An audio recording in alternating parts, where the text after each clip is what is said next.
Hello, and welcome to those who have joined us for today's webinar. My name is George, and I'm one of the program lead physiologists working with AXA's Proactive Health team. And for today's webinar, we're going to be talking about working well wherever your desk might be. I'm sure for most of us at the moment, there's been some significant change, in particular to the way is to help you work well throughout this change. So what you can expect me to talk about over today's session, we're going to briefly talk about how this could actually be perhaps an opportunity for you to change, but in a positive way when it comes to your overall well-being. We'll then have a look at our nutrition and immunity and some of the things that we could do differently to support better health here. We'll then have a look at activity and the impact that working from home might have on this, as well as the impact it could have on our mental well-being. At the end, we'll go through some top tips and talk about technology and the way you can use that at your disposal to support you through this changing period.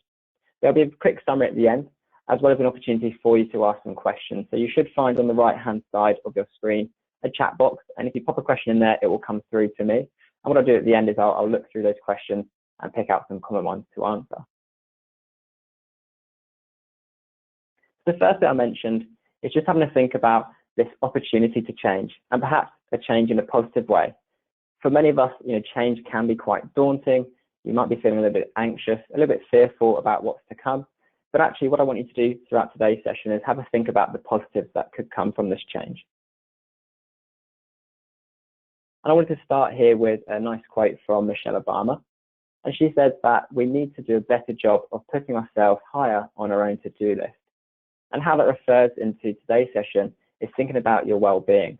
Can you put your well-being, prioritize your well-being within this change so that we can be healthier and a better version of ourselves throughout this troubling period? So the first section that we're going to look at is how you can better manage your nutrition. And we're going to go through some tips for those who perhaps are working from home, or if you are in the office and perhaps you are restricted in terms of where you can move around. One of the first things we need to do when it comes to managing nutrition, especially through changing periods and changes in routine, is to have a think about our calorie intake. Activity levels, as I've mentioned, are probably going to change, and we'll come on to that later. So it's really important that we do check our weight, have a think about how these changes might impact our exercise levels, and then we can adjust accordingly. And it's really important that we have a think about this sooner rather than later. It's better to take action now rather than once a change has already occurred, because it's much easier to maintain rather than to make a change. And I'll mention that briefly in a coming slide. One of the things that's going to be really important throughout this changing period is to really set yourself some routines and set some regular meal times. If you end up skipping a meal, it can be very easy to then overeat at a later point during the day. So try and stick to a breakfast, lunch, and dinner period. One of the most easy ways to keep a track of calorie intake, or if you are thinking you might want to adjust that in the initial few weeks, is to just use the same plate size. You can use this as a guide for the volume of food that you've got on the plate for each meal. And as long as you don't change the type of food that you're having, you'll be able to understand how you can reduce your calorie intake through that. One of the most important things is to try and avoid some of those high calorie, sugary foods and drinks, particularly if we are now working from home, where some of those things perhaps are a bit more accessible and quite tempting to go and have. But actually, spikes in blood sugar will eventually crash, and that dip won't make you feel very good. It'll affect your focus, and it'll probably make you want to eat something again pretty soon after. One of the better things to do instead of going for sugary drinks is to choose water instead. Excellent for hydration.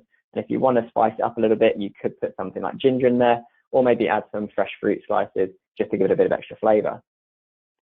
And if you are sticking to a routine, that doesn't mean we can't perhaps snack throughout different periods of the day.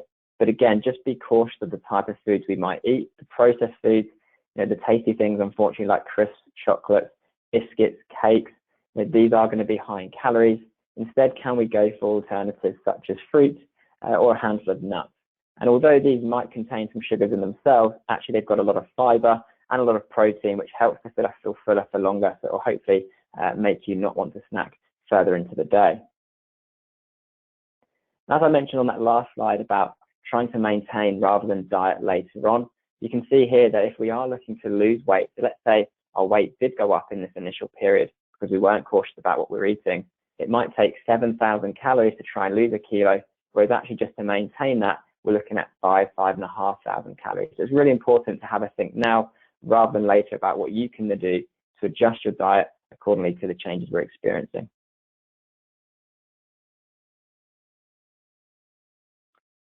So the next part we're going to look at here is all about preparation. And I'm sure we've all come across the old phrase, fail to prepare, then prepare to fail.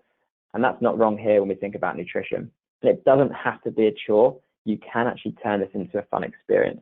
But one of the most important things, especially right now in the times that we're facing, is to plan ahead. Go to the shop with a list of the things that you want to buy.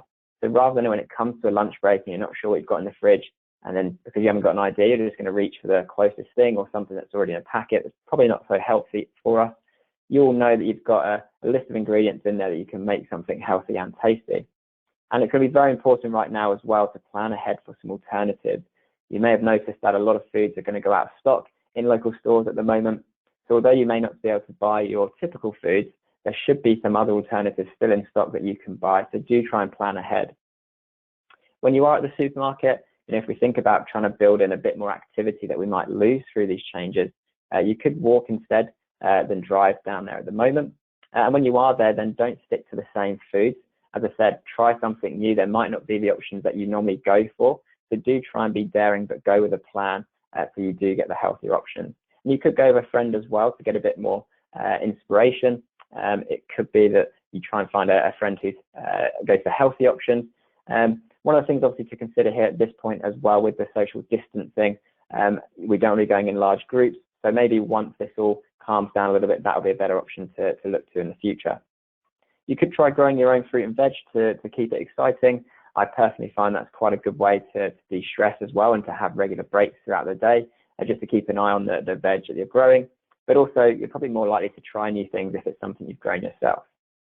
And also have a think about your favorite dishes. So what do you buy at the moment? If you are having moved from the office space, or maybe you are restricted in terms of your movement within the office, what would you normally go for if you were to choose your lunch meal? And could you recreate this at home, but only using healthier options? So do have a bit of research and have a think into what ingredients you might need to buy for that.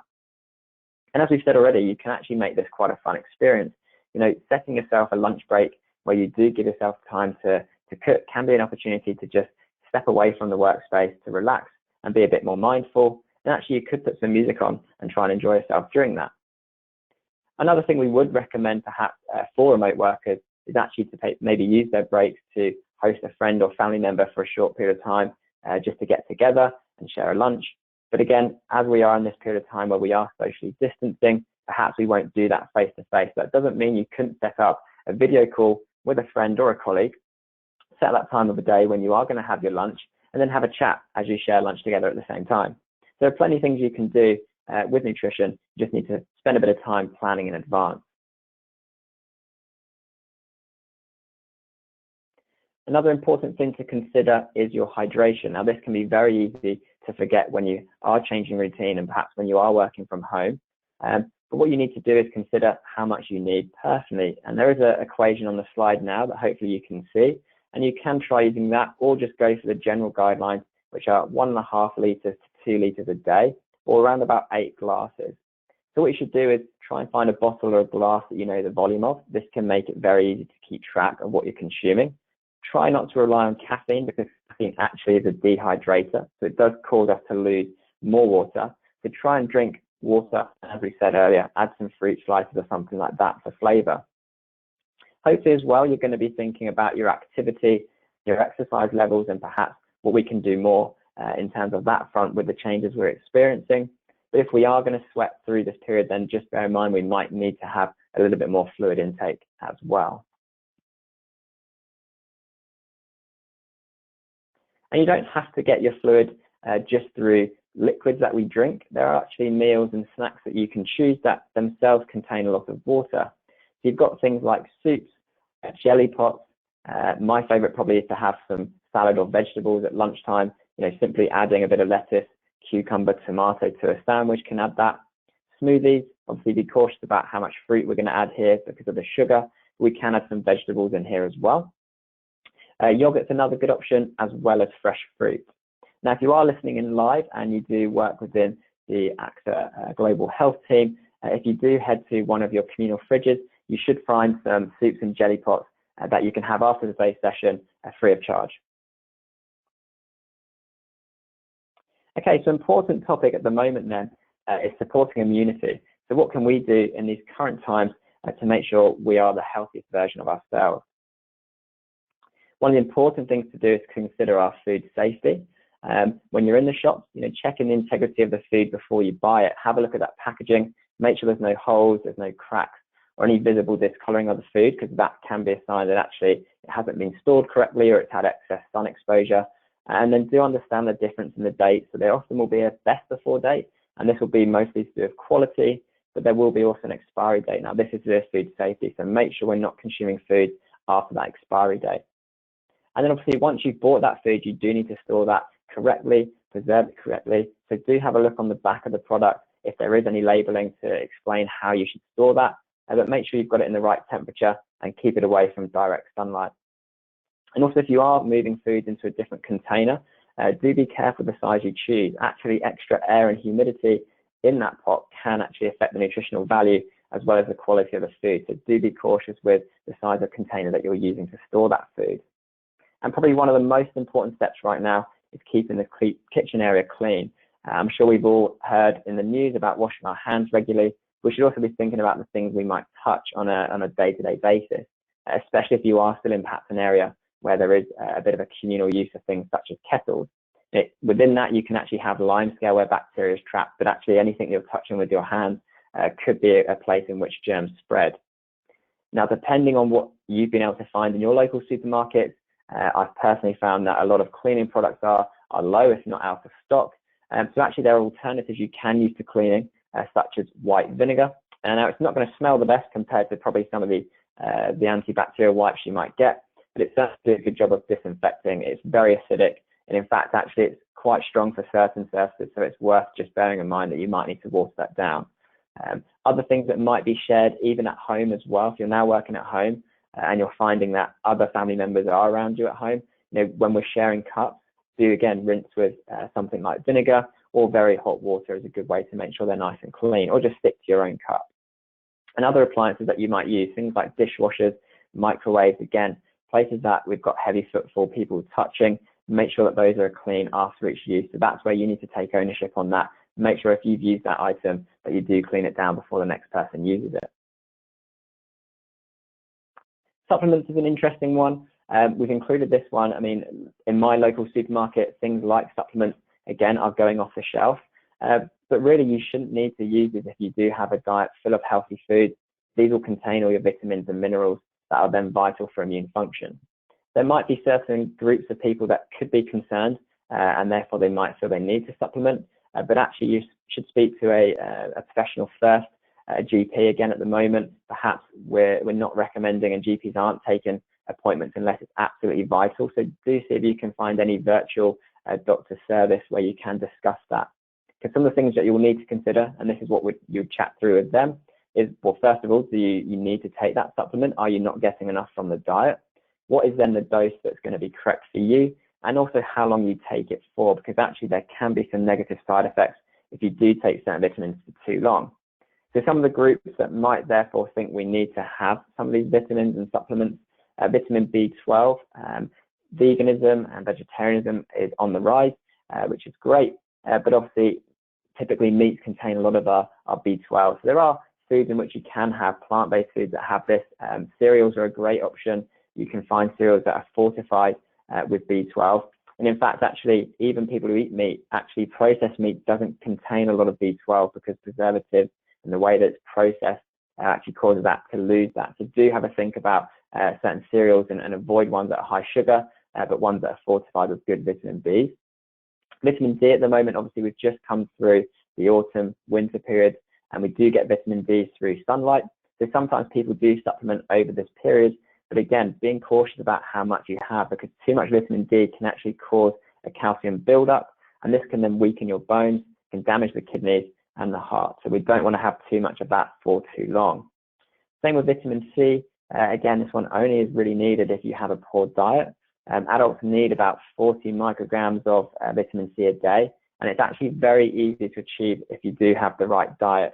Going to foods like oranges, broccoli, red peppers, These are great examples of foods high in vitamin C. The other thing to bear in mind with vitamin C is that actually you can't store this in your body. So even if you think that you want to supplement with this just to boost it, well, your body's not going to hold on to it. So you need to have it every day through your diet. And again, too much vitamin C, there is symptoms that can be caused from this. People have experienced stomach pain, diarrhea, and flatulence. So nothing that anyone is going to want. So do be cautious about how much of these vitamins you might be consuming. So what would the advice be then when it comes to your diet? Make your plate colorful. Have a think about the color vegetables that you're buying, because typically that is an indicator of the type of vitamin or mineral within them. So do buy things that are red, green, orange, yellow, purples, whatever it is that you can find that are still there on the shelves. Do go for variety. Try and get your 5 a day. We should aim for more vegetables than fruits, to be honest. So I would always go for 2 fruits, at least 3 vegetables, but really 5 a day is a minimum. You should be aiming for at least 5, and then if you can, aim for more. And as we said, choose those fresh fruit and vegetable options when you are shopping. And luckily, in the stores that I've been visiting, those are still plentiful. Okay, so what the impact could be then on your activity levels, particularly for those people who may be now working remotely, working from home, but actually if you are still in the office space, but you are restricted in terms of where you can move. We often find that people who do go to work from home from an office do have a reduction in activity level. And why would this be? I've just put some examples here that were kind of personal to me, ones that people have come up to me and said before, actually, when I've been on site and discussed activity with them. Things like the space to move. So in the office, you've often got a larger footprint, but right now, if you've got a space that's locked down or you are working from home, obviously there's going to be less space for you to move around. The amenities are therefore going to be forcibly closer. Wherever you go to your kitchen, your toilet, that's going to be much closer at home or in your lockdown area than it might typically be. You're probably therefore less likely to take breaks. If there's less room for you to move around, you're probably going to stay quite static and sit at your desk. How you contact your colleagues, it's going to be by phone or email now, which again, you can do from the comfort of a chair. You might have previously in an office space gone and walked to the person's desk and had a conversation with them. And even if you are still in the office, obviously, if you are locked down to a particular floor, you're not going to be able to move to another floor to have a conversation with someone. Your commute, that might have been an area where some of us get a lot of activity in, some of us maybe not so much, but you'll be surprised how much that small walk between your car park and the office or between the train station actually has, if you think about adding that up over a week and adding it up over potentially months, depending on how long this change goes on for. And also then more time spent working. So if we are thinking about less breaks, less time spent outdoors, we're probably going to spend more time just sat down in front of our screens. And again, use of things like stairs, depending on where you live, but also if you were in the office, you might find, you might choose to use the stairs when you can rather than taking a lift, using other facilities on different floors. So the way in which I translate that to myself at home is I only use the bathroom on the top floor. So I force myself to use the stairs, and I might go up and down a few extra times just to build in those extra steps if I can. And it's really, really important that we are aware of sedentary behaviours.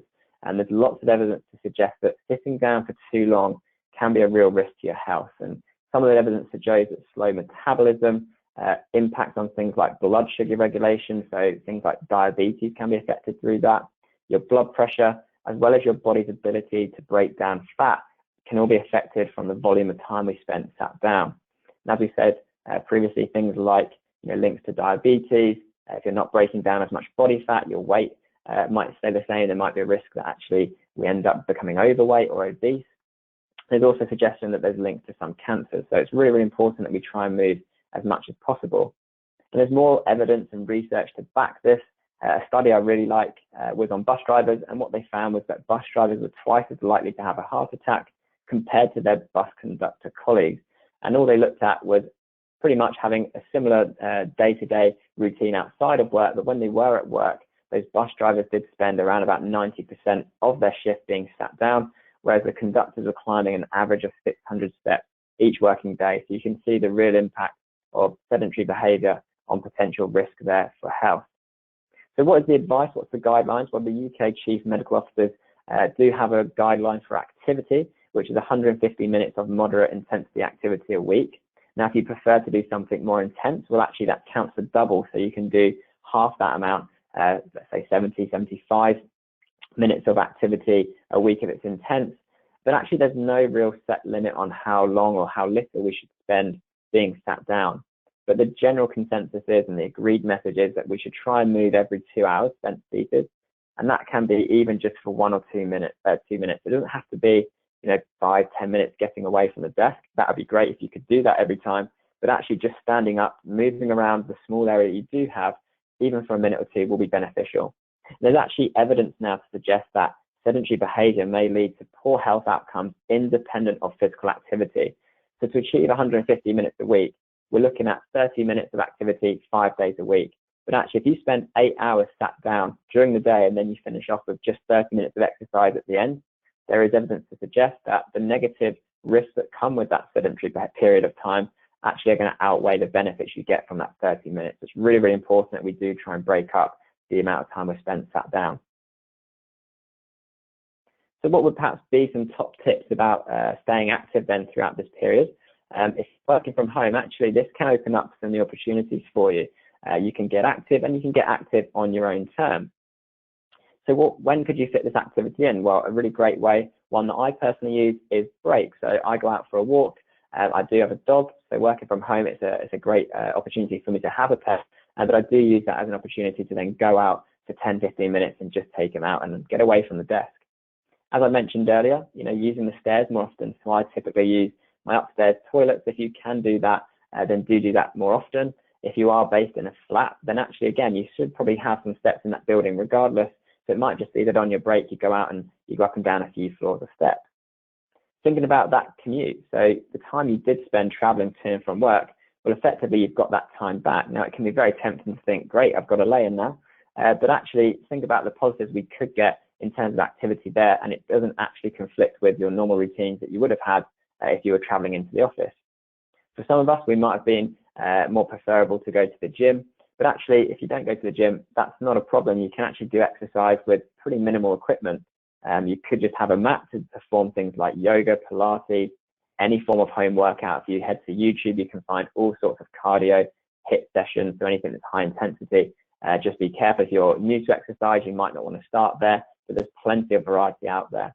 You could even use home items. So you could fill up a couple of water bottles, they can act as some dumbbells, or you can just do body weight exercises for resistance-based stuff. So you can do press-ups, squats, anything like that will be beneficial to you. How about get yourself a tracker? If you don't already have one that's perhaps built into your phone, find a tracker that can keep an eye on your step count. For me personally, I've worked at home for quite a long time, but also I do pop out to see clients on a regular basis, and the difference in steps between my days from home and when I'm out and about can be sometimes 8,000 steps. So by having that tracker on me, I can keep an eye throughout the day, and if I am struggling to get that up, I will just be more conscious to get out during a break and try and just boost that for 1,000, 2,000 steps. Setting yourself a schedule, this can be a really, really effective method to improving your activity. You're more likely to complete this if you say to yourself in advance that you're going to do it. So this one for me, I'd definitely convert that commute. Set yourself a schedule. What days of the week, morning or evening, are you going to try and use that time for something more productive like exercise? And then actually just build activity into your routine day. So could you try standing for a conference call? If you don't need to be sat at your laptop, perhaps try standing for that. For me, I'm lucky enough to have my kitchen side is quite the right height for a kind of standing desk, a makeshift standing desk, because I don't have one of those at home. So I do alternate between being sat at the kitchen table and to then standing at the kitchen side. Okay, so we've looked at some of the physical things we can do to improve our well-being. We've also mentioned nutrition, but it's also worth bearing in mind the impact that perhaps some of this change might have on our mental well-being as well. So how could the impact affect us from working at home when it comes to mental well-being? Well, people might start to experience more symptoms such as stress, feelings of anxiety, and feelings of depression. And there's evidence to suggest this can be linked to screen time. And as we've already said throughout the session today, that perhaps we're going to be less active, less time away from our desk, so we might spend more time sat at our screens, but also the feeling of being under pressure. So in an office space, it's very easy just to maybe ask a colleague or someone opposite you just to have a look at what you're working on, or just to support you if you are unsure of what you might be doing. Now, when you're working from home and you don't have someone around you, Perhaps it's you might think that other people are experiencing the same things as you, and therefore you don't want to bother them. And that can just mean that pressure builds up over time. Feelings of isolation, loneliness, humans are social beings. Connect is one of the NHS's 5 ways to well-being. So it's recommended that we connect with those around us. And obviously, while we are socially distancing ourselves from each other, that doesn't mean we can't remain connected. We've got plenty of technology that can allow us to stay connected, and we'll talk about that in the coming slides. That working life boundaries, especially for those home workers who are not used to working at home, it can be very tempting to keep that laptop on and just respond to emails, throughout the night, or keep carrying on with the task after your normal kind of clock out time.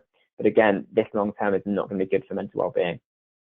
Some people work really well in a team, and they need that team environment around them to motivate themselves to kind of perform their tasks that they need to do.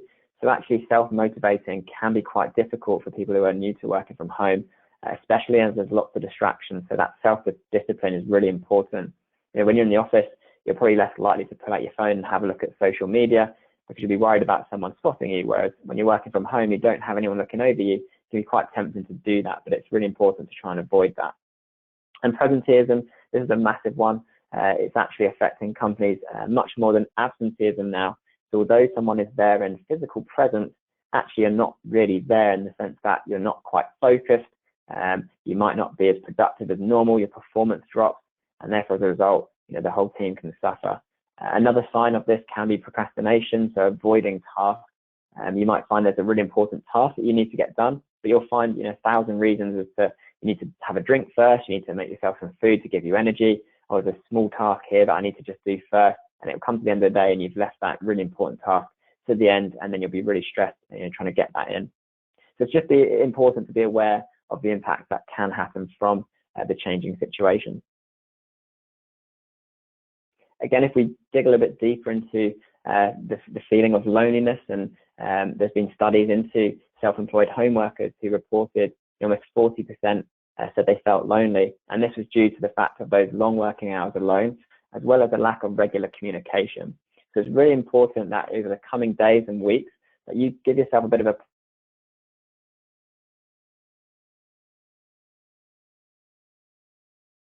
shifting to working from home.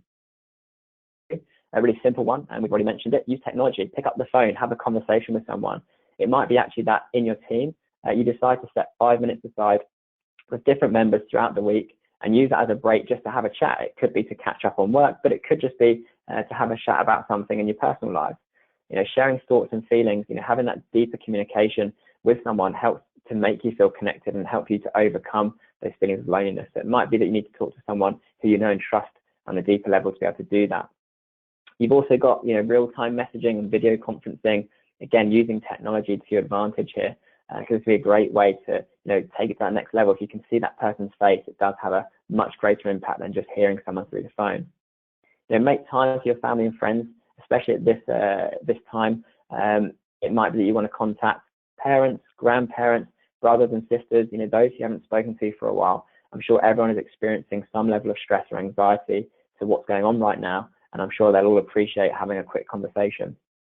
Again, a bit of advice we'd normally give to someone who was a remote worker would be to go out and use their break to grab a coffee, grab a lunch with a friend or colleague. But again, with the social distancing, that's not going to be the advice right now. But do just bear that in mind if that is lifted and that advice changes in the future, that you are still working remotely, but that's a great opportunity to go and connect with someone. And actually looking after your mental health and well-being doesn't just have to come through thinking about the psychological things that we can do, but considering your health as a whole will have a knock-on to the other aspects, such as your mindset. So making sure you've got that right work-life balance, set yourself a schedule, make sure that when you wake up in the morning, you log on after the time that you've said, you take those breaks, and then at the end of the day, you log off, shut the computer down, and you leave it to the next day. If you do that, it will help you to differentiate between a workspace and a loft space. And you can even do things like changing your clothes, get into a work set of clothes, and then get into something cozier when the work day's over to help signal to your brain that you are shutting off from work. Try not to bottle things up. It can be very easy to kind of assume that other people are experiencing what you're experiencing, and therefore you don't want to disrupt them because actually they might have a lot on their plate. But actually do seek help if you're struggling, especially before a crisis. You don't want it to become a bigger problem, and actually probably more people than not are wanting just to speak to someone at the moment. So do pick up the phone, have a conversation, help each other out. And when we talk about looking after our health as a whole, the other aspects we've already mentioned, exercise. Well, exercise actually releases hormones that make us feel good. So if you do fit some extra exercise in, that will help your overall mental health and well-being. Nutrition as well, if we can avoid those processed foods and go for the fresh options, fruits, vegetables, full of good vitamins and minerals, they'll also help us feel energized.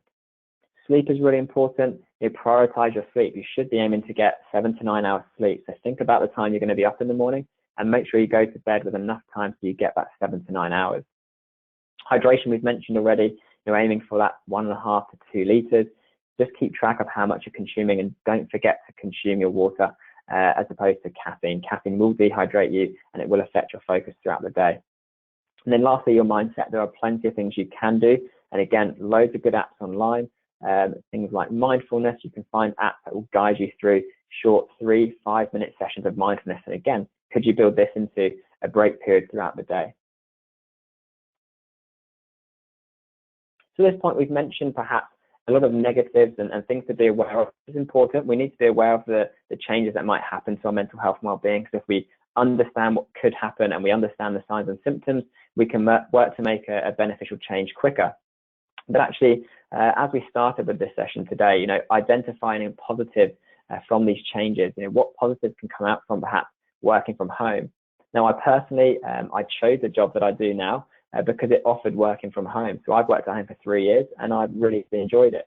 Some of the reasons for that I put on the screen here. So for example, the control element, being able to manage your tasks without having a manager looking over you, having autonomy and responsibility to get on with the workload that you've got, just gives me a really good sense of achievement.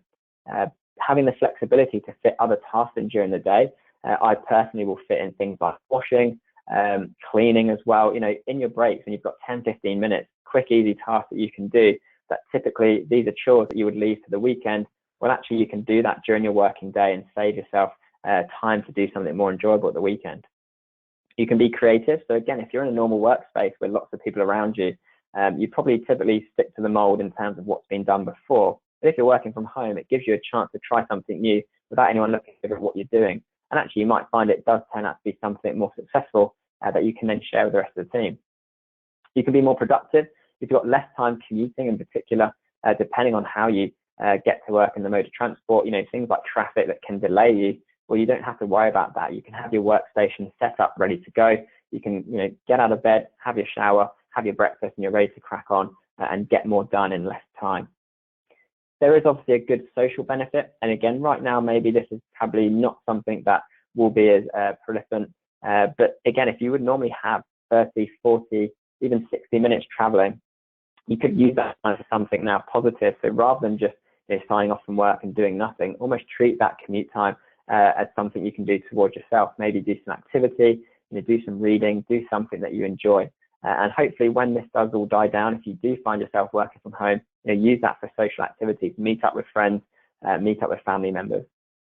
And then it can give you a real boost to self-esteem. If you self-accomplish tasks that you set out at the start of the day, if make a list of things you want to achieve, it's quite nice looking over that list and seeing some big ticks next to it from that self-management. If you send that work off to a colleague, a manager, and you get good feedback, again, that just gives you a real boost to your self-esteem that you're able to crack on with tasks.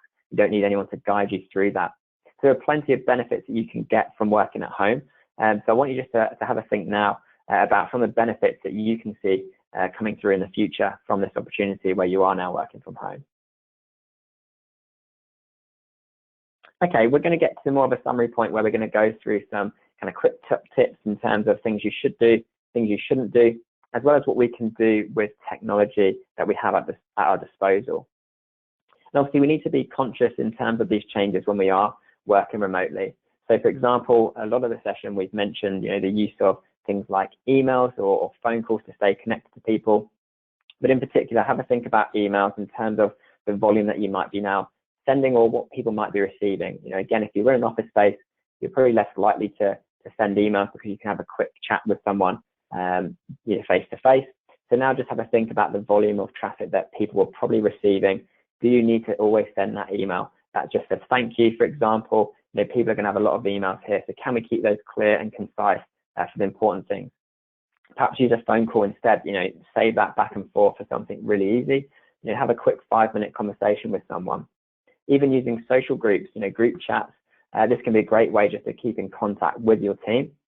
We personally have a few personal ones, so these will keep us up to date with what we're doing in our personal lives, but we also will keep a one that we've got for work so we can keep on top of tasks. It might be that you have a SharePoint for that as well. People prefer visually seeing what's being tracked. Can you even just set up a basic Excel that people can log into and put a tick to when they've completed a task? This might help people to remain motivated if they can see there's a group effort that's coming together nicely. And then really do use video conferencing. We've got Skype for Business. In our team, we use Blue Jeans a lot, and I'll use this probably at least once a week to have a conversation or catch up with a colleague. And it's a great way just to feel that bit more connected. Rather than always just hearing a voice over the phone, you can actually see a face with that. So what are some of the top tips in terms of don'ts? Well, don't be afraid to take a break, that's for sure. Set those out during the day. Make sure you have your lunch break, but also have regular 5-minute breaks away from your screen. Try not to sit for extended periods. That ties into those breaks. Make sure you break up every 2 hours, maybe with just getting yourself a drink or nip into the toilet. And don't be afraid to set expectations. You're probably going to find that people are going to send you a lot of emails with, can you do this, this needs doing, but don't be afraid to set those expectations, because otherwise you will allow that pressure to build up, and the impact that will have on your mental health won't be good. Don't forget to drink. We've mentioned it's important to stay hydrated, so just keep in check with yourself in terms of how much you're having, whether that be through a cup or just getting yourself a bottle that you know the volume of. It can be really tempting to sit in your dressing gown all day, or to stay in bed with your laptop on you, or even to sit on your sofa. You might even find some of you are doing this right now, but I can promise you that will wear off. It won't have a beneficial effect on you. And so the long-term thing is to find a real workspace for yourself to work from. And then don't be tempted by any distractions like social media and your phone. Again, when it's really accessible to you, it can be very tempting just to have a quick look on things like Facebook or Twitter or in the news. But maybe do just put that away into a drawer, somewhere out of the way, until your break periods, when you can then enjoy having looked through some of those things. And some of the top things that you should do then, do make a real workspace for yourself. Unfortunately, not all of us will have a desk set up. I personally don't actually have a desk, even though I do work at home regularly. What I do is I work from the kitchen table, but I clear everything away that makes me associate that with a eating space that it normally would be. So I remove all the plates, cutlery, any mats I have. It's a clear space, and I've got my work items on there, so it does feel like a nice workspace. And it's in front of an open window, so I get lots of natural light, which helps you to stay focused and alert. But also you can open a window when it does get warmer to get some fresh air. Do set those boundaries. We've mentioned actually working hours a lot, so do set those. But other things like housemates, I've already said, you're probably going to find there's a lot more people at home as well while you're trying to work, and it can be really frustrating when people think that you can be available to talk to them throughout the whole working day, when that is actually not the case. So let them know that when you're working, that you don't want to be disturbed. The same with pets. I've said already, I've got a pet, I've got a dog, but actually, letting them know that you can't give them attention all the time is really, really important. So, use that time when you might have a break, play with them, take them for a walk, but when you settle back down, you do need to ignore them to allow them to settle down out of the way. Do call your colleagues, families and friends during those break periods, and do it regularly. Keep in contact. Everyone's going to probably feel a little bit of isolation at the moment, and everyone will benefit from a quick call. Do stand more if you can. Have like a standing desk type thing. My setup is the kitchen work surface, but even if it's just during a phone call, do something where you can get away from sitting down for too long. Keep to a schedule. Set yourself out a to-do list. What tasks do you need to get done? What are the most important ones? Make sure you focus your energy on what you want to get done first. And then at the end of the day, you'll have a real sense of achievement when you see that you've completed those tasks. And it's okay to snack. We have said that you want to stick to a regular kind of schedule when it comes to your eating pattern. But if you do get peckish, there are healthy alternatives. Buy yourself some fruit, nuts, seeds, have those readily available just to keep you going throughout the rest of the work day. Okay, just a quick summary of some of the things that we've mentioned before we go into any questions. Some of the things to remember then, that change can impact your well-being. If you're not careful, it can have a negative impact. If you use the tips and tools that we've mentioned throughout today's session, you can convert that into a positive one. Be aware of the impact this might have on activity levels. We certainly know that this can have a negative impact in terms of your current activity levels, so just start thinking about ways in which you can boost that back up again. Make sure you plan your meals and try and make as much from fresh as possible. Try and avoid all the processed foods. Things that are going to be quick and easy typically contain more calories. So just be careful with what you are going to consume. Don't forget to keep yourself hydrated, but be aware of that caffeine intake. If we drink too much caffeine throughout the day, it will have a negative effect on us, especially our focus. It might make us feel alert initially, but that will drop off later in the day. So maybe try and stick to 2 or 3 cups at max. Do protect yourself and enhance your immune system by consuming healthy foods. If you have a good variety of foods that are high in vitamins and minerals, these will contain great things that will boost your immune system. And also remember to keep those surfaces clean. Have a think about supplements. Do you really need to use those?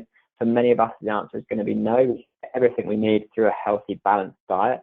But if you do think you need to use those, then you do, or you should speak to a professional before so. And then working at home can impact your mental health, and particularly, feelings of loneliness. And actually, with the social distancing right now, I'm sure many of us are going to be feeling a little bit lonely in weeks to come. So do have a plan now. Start to think about what you can do just to keep connected to those people around you and prioritize some time for that. And yeah, working from home can actually offer you many positives. You just need to remember to prioritize your health and well-being. And if you do that, you can make a success from these changing times. Thank you for listening. That's everything for today's webinar. So if you do have questions, do please pop those into the box now, and I will have a look at going through some of those. So I've got a question that's come in here. So I'm just going to read that out. So we've got a question that says, do you feel supported at home by your team and managers? And what's the most important aspect of team communication in your opinion? So yeah, personally, I do feel supported at home by my team and managers. So as I said, the role that I do, I personally chose because of the fact I could work from home. So we're, as a team, very aware of the negative impacts that can come from being isolated and perhaps not being in an immediate team. So we do make regular contact. So at the end of every week on a Friday, I have a catch up with kind of a minute of any struggles so we can just support each other. I personally do find that that call is much more effective than a simple email, depending obviously what you need to chat through. But if you are looking just to get that support from someone, then personally I would recommend having a phone call. If you can do video conferencing and if everyone's brave enough to use it, then again, that is the next level. You can actually see your team. That face that you're used to seeing in the office can just be a kind of reminder of familiarity. So I'd recommend doing that if possible. Question, so this one is, any exercise that you recommend that is quick and easy from home? For me personally, I typically use YouTube at the moment. One of the things that I'll just look for, depending on the day of the week, is either I'll go for a HIIT session, so high intensity workout. So what I do there is it will just be a 15-20 minute workout. Typically it's going to involve probably a little bit of cardio as well. It'll be things like running on the spot. It'll be doing lots of squats.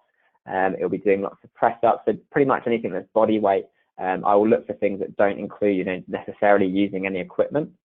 If you were to try and look for anything more, again, based on resistance, again, you can find things in the house that you can use for this. So doing things like bicep curls, you can do that with things you find around your house.